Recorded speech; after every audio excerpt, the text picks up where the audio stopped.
The house that smelled like lies. There's a particular silence that follows betrayal. Not the kind that screams or slams doors, but the kind that hums quietly under your skin. It's the silence that greeted me the day I realized my parents had stolen everything I'd worked for. I remember that morning vividly. The California light filtered through the curtains in soft gold streaks, the kind that usually made our modest suburban home feel warm, safe. But that day, it felt like it was mocking me. My name, Elena Quinn, was printed on the screen of my bank app, right above a balance that now read $14.26. For years of savings. Gone. Every double shift at the diner. Every freelance project between college classes. Every plan I had to finally move out of that house and start my own life. Stolen by the two people who'd taught me that honesty was sacred. I remember my hands trembling, not out of shock, but out of disbelief that the villains in my story had my last name. My father, a man who wore dignity like a badge. My mother, whose voice had always carried warmth even in anger. I used to believe they were the kind of people who sacrifice for their children. Turns out, I was the sacrifice. The first lie came easily from their mouths. Your account must have been hacked, honey. But I'd already traced the transfer. It wasn't a hacker. It was my father's signature, clean, deliberate, moving every cent into a temporary account he controlled. Temporary. That word stuck to me like static. The same word they'd used when we sold my grandmother's jewelry to pay bills. When they'd taken out a loan in my name, just to get back on track. Temporary always meant permanent, as long as I was the one losing something. But I didn't confront them immediately. No, that would have been too easy, too expected. Instead, I began to watch. Every movement. Every whisper. Every lie that slipped from their lips disguised as love. Because betrayal deserves precision, not rage. And somewhere in the quiet corners of that house, beneath layers of family photographs and hand-me-down lies, I found the first crack in their perfect image. A file folder buried in the attic, labeled in my mother's looping handwriting. Inheritance, confidential. Inside it, bank documents I didn't recognize. Wire transfers. A property deed in my mother's maiden name. A pattern of hidden accounts that stretched back years. And a photo, one I had never seen before, of my parents with another woman. Young, beautiful, holding a baby who wasn't me. I felt my stomach drop. The kind of fall you don't recover from. That night I couldn't sleep. The air felt thick with questions that clawed at my throat. Every childhood memory replayed itself under a new light. Every birthday that came with excuses. Every time I was told we couldn't afford things. I thought I was the daughter of two struggling, honest people. But I was really the daughter of professional liars. Still, even as tears burned behind my eyes, a strange calm settled in. Because I knew something they didn't. I wasn't going to cry about what they'd stolen. I was going to take something back. Not money. Not revenge in the ordinary sense. I was going to take control of the story. And in doing so, I'd expose them for what they truly were. Not just to me, but to everyone who'd ever believed their facade. They had stolen my savings. But I was about to steal their peace, their secrets, and eventually, their headlines. The plan didn't come overnight. It began like all quiet revolutions do. In the dark, with a whisper of resolve that slowly turns into a roar. And as dawn crept through my window the next morning, I whispered to myself, this ends on my terms. The mask of a perfect family. Revenge doesn't start with rage. It starts with clarity. The kind that burns slow. Quiet enough to fool the world. But sharp enough to cut through every illusion you once believed in. For the next few weeks, I lived inside the same walls with the people who had betrayed me. I smiled at breakfast, washed the dishes, and asked about their days like the loving daughter they thought I still was. But behind that calm, every word, every glance, every slip of tone was another puzzle piece falling into place. Our home became a stage.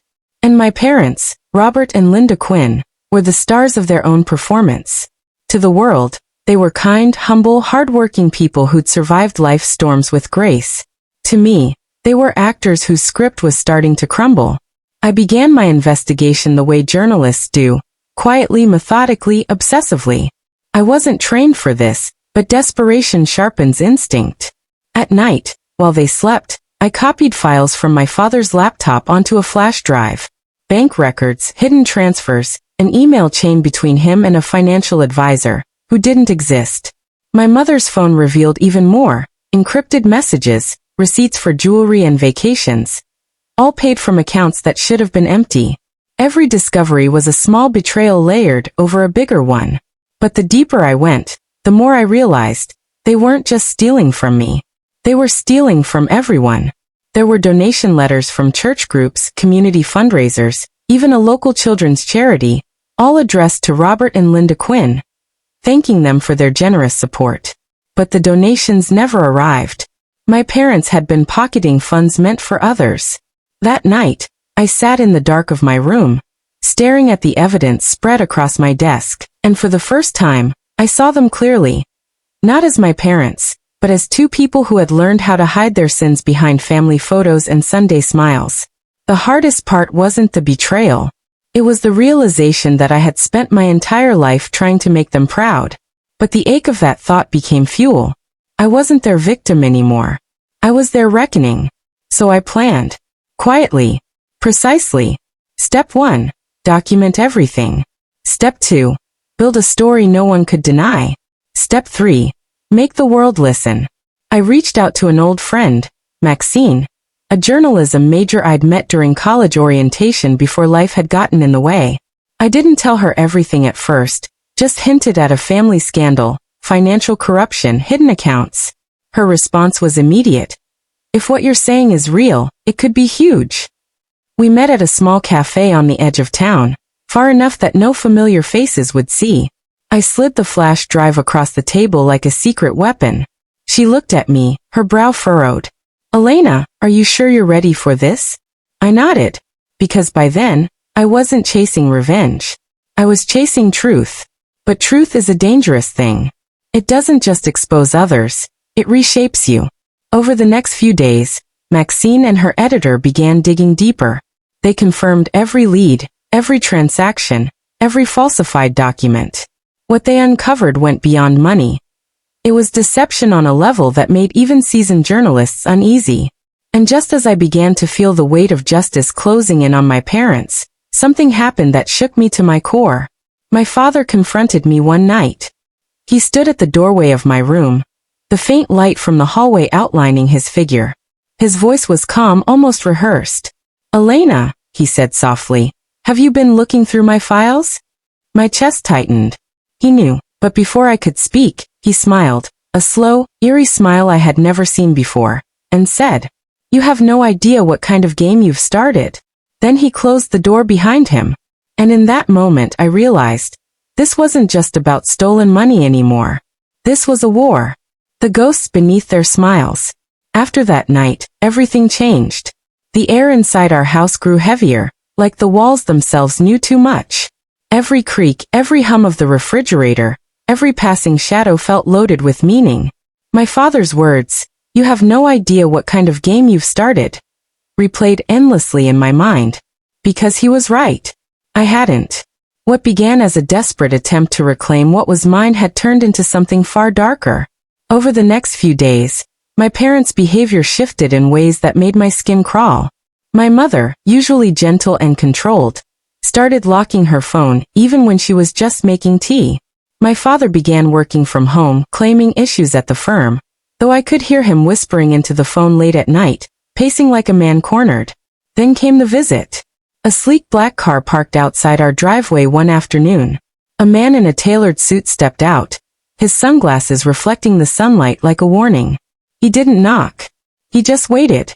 My father met him outside, and they talked in hushed tones by the mailbox. When I peeked through the blinds, the man handed my father a sealed envelope, thick, heavy. The next day, my father's study door was locked for hours. That was when I realized, this wasn't just about financial theft. They were hiding something much bigger. Something dangerous. The journalist in Maxine was relentless. She called me one night, her voice trembling. Elena, you need to hear this. What she told me made my blood run cold. My parents weren't just funneling stolen charity money into secret accounts. They were laundering it through offshore businesses. Shell companies under fake names. And one of those names was mine. They'd used my identity to hide their crimes. I sat there, the phone pressed against my ear, listening to the sound of my own heartbeat crashing like thunder. Everything they'd built, the cars, the vacations, the struggles they always dramatized, had been funded by lies wrapped in my name. It wasn't just betrayal anymore. It was identity theft, fraud, criminal deceit. And yet, when I looked at them sitting at dinner that night, laughing, passing food, acting like the picture-perfect couple, I felt something terrifyingly calm wash over me. I knew what I had to do next. Maxine's editor wanted a full exposé. But before the story could break, I needed evidence that would make denial impossible. Something that would cut through their charm, their manipulation, their carefully curated image. So I went back to the attic, the one place they'd long forgotten. The smell of dust and old wood filled the air as I pulled out boxes marked family memories. I opened each one, carefully flipping through photo albums, letters, and paperwork that told the story of two people who had built their entire lives on deceit. Then I found it, a small metal lockbox buried beneath holiday decorations. Inside, I discovered what I didn't even know existed, a birth certificate. But not mine. The baby's name was Elena Quinn. The same woman I'd seen in the photograph, the woman holding the baby that wasn't me. And suddenly the puzzle clicked into place. Lydia wasn't some distant relative or friend. She was their first child. The one they'd never told me about. The one they'd lost. But lost how? There was no death certificate. Just a series of sealed adoption papers. And a letter, yellowed and trembling at the edges, written in my mother's handwriting. We did what we had to. No one can ever find her. No one must know. My hands shook as I held that letter. My parents hadn't just stolen money. They'd stolen lives, including their own daughters. And if they'd buried that truth once, I realized they'd do it again. Which meant if I wanted justice, I'd have to act before they erased me too. That night, I backed up every file, every photo, every document onto a cloud drive under a fake account. And as I did, I looked at their faces in a framed family photo on my desk. Two smiling people who'd built an empire of lies, unaware that their carefully constructed world was about to crumble. Because this time, I wasn't just exposing a scandal. I was unearthing a legacy of secrets buried under decades of deceit. And when the truth came out, I'd make sure their names would never recover. The day truth caught fire. Morning arrived like a calm before disaster. Golden light spilling across the kitchen, the smell of burnt toast, the same dull clatter of plates. But beneath it all, the air buzzed with something electric, something ending. I had everything I needed, the documents, the offshore transfers, the proof of charity fraud, and now the secret of Lydia. But with every truth I uncovered, the danger grew. My parents weren't naive. They'd built their lives on manipulation. They could sense shifts in the air before anyone else. That morning, my father's voice was unusually quiet. "You've been different lately," he said, not looking up from his coffee. "Distracted." My mother watched me too, her smile tight, brittle. "Is there something you want to tell us, sweetheart?" Wanted to scream the truth. Throw the files across the table and make them watch their world collapse. But timing mattered more than rage. So I smiled and said, "Just tired." Inside, I was counting hours. At 5 p.m., Maxine's editor planned to release the article. Front page. Headline: Respected local couple under federal investigation for charity fraud and identity theft. It wasn't just a story anymore. It was an expose powerful enough to destroy their lives, and finally free mine. The clock ticked toward evening like a countdown to detonation. But at 3:47 p.m., 2 hours before publication, my phone buzzed. It was Maxine. Her voice shook. "Elena, the editor just got a cease and desist. Someone tipped off your parents. They've lawyered up, and they're trying to bury the story before it breaks." My stomach dropped. They'd found out. I raced upstairs to grab my backup drive, only to find my room torn apart. Drawers open, laptop gone, files scattered across the floor. My father's voice came from the doorway. Calm, cold, controlled. "I told you," he said, stepping inside. "You have no idea what kind of game this is." He wasn't angry. That was what made it terrifying. He moved like someone who'd already planned 10 steps ahead. "You think you're the first person to try and expose us?" he asked. "We've built walls thicker than your courage, Elena. This family doesn't break. But I didn't flinch. I looked him in the eyes and whispered, "Then you shouldn't have stolen from the one person smart enough to take it all back." My mother appeared behind him, her voice trembling, not with guilt, but fury. "You're our daughter. How could you do this to us?" I laughed, a hollow, broken sound. "You should have asked yourselves that years ago." Then I ran, through the hallway, down the stairs, into the driveway where my old car sat waiting like a lifeline. As I pulled out, my phone buzzed again. "Maxine. They can't stop it. The editor's going live early. Check the site." I pulled over on the edge of town, my heart hammering.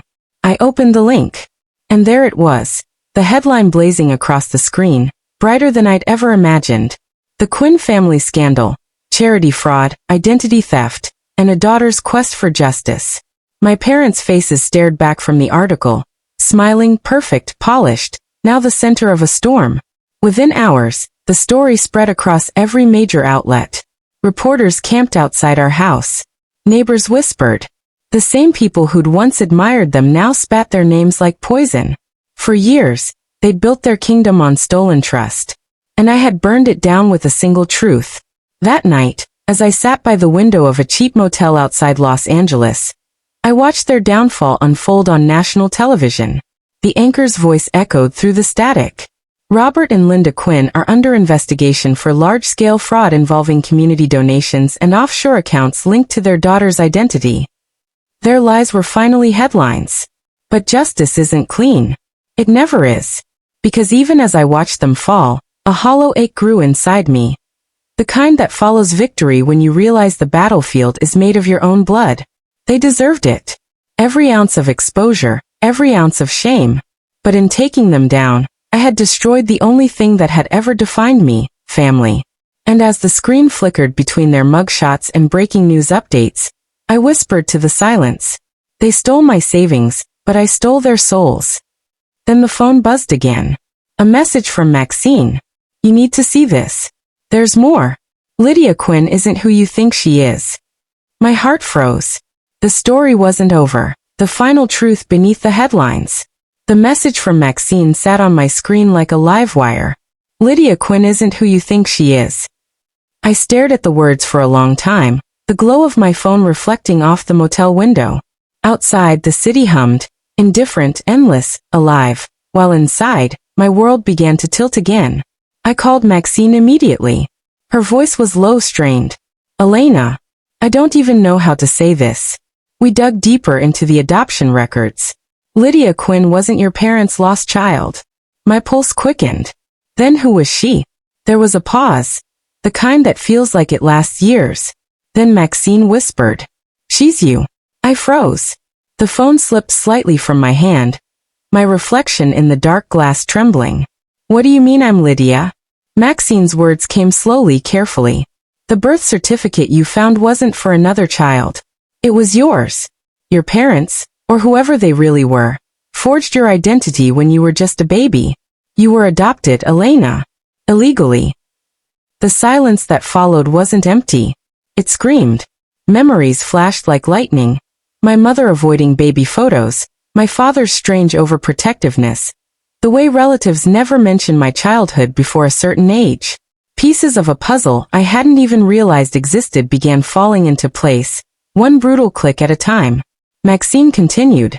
"The records we traced show a private adoption handled off the books through one of your father's shell companies. The woman listed as your biological mother. She disappeared a few months after the adoption. No trace, no death certificate, nothing." My throat tightened. "You're saying they bought me?" A breath. Yes. The world seemed to shrink to the sound of my own heartbeat. Every lie, every theft, every secret. It all circled back to that one horrifying truth. They hadn't just stolen money. They'd stolen me. Suddenly, everything made sense. The false documents, the buried birth records, the way they always panicked whenever government paperwork came in my name. I had been a living secret, their ultimate cover-up. I sank onto the bed, the mattress sinking with me like it understood the weight of what I had just learned. I wasn't their daughter. I was their crime. For a long time I couldn't speak. I just sat there, staring at the motel ceiling, tears tracing down my cheeks in quiet disbelief. All this time, I'd thought my revenge was about money, about taking back what they'd stolen from my account.